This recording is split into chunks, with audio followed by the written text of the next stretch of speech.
Hello everyone.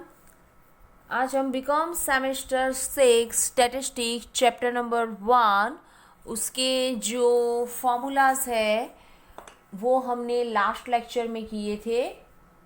आज हम उसके प्रैक्टिकल सम जो है वो स्टार्ट कर रहे हैं। मैंने फर्स्ट मेथड के सारे फॉर्मूलाज लास्ट लेक्चर में आपको अच्छे से एक्सप्लेन कर दिए हैं। प्लीज़ अगर किसी बंदे ने नहीं देखा है तो आप पहले वो देख लेना।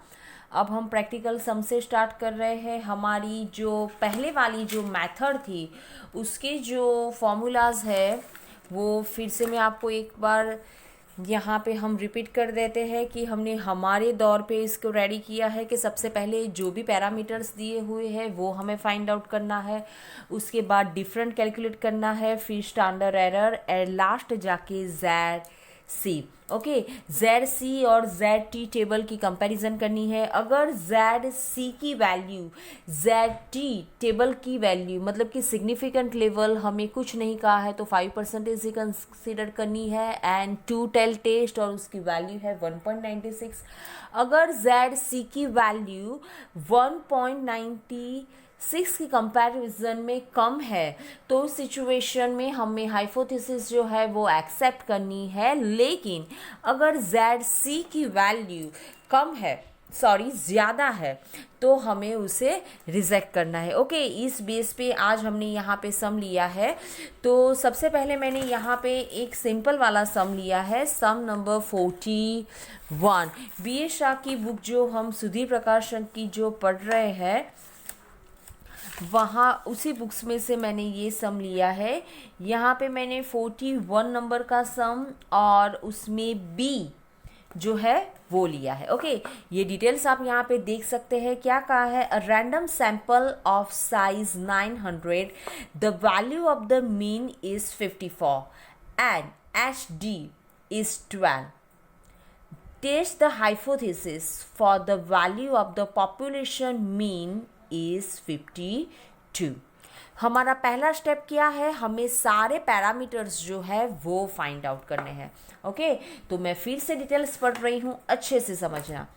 A random sample of size 900, तो ये क्या होगा हमारा एन, मतलब कि टोटल हमारी जो स्ट्रेंथ है सैंपल है उसे हम 9n कहते हैं।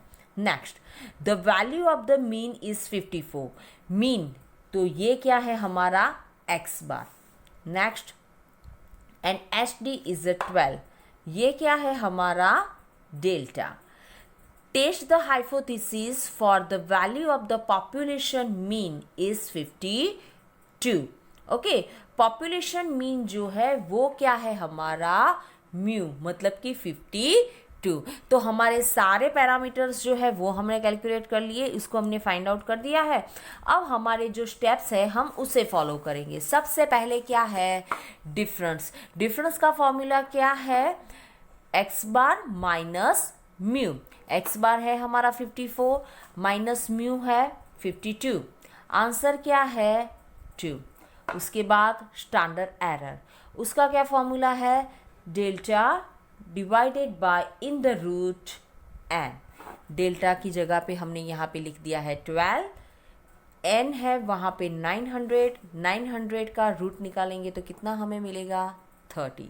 12 डिवाइडेड बाई 30, आंसर हमें कितना मिलेगा 0.4।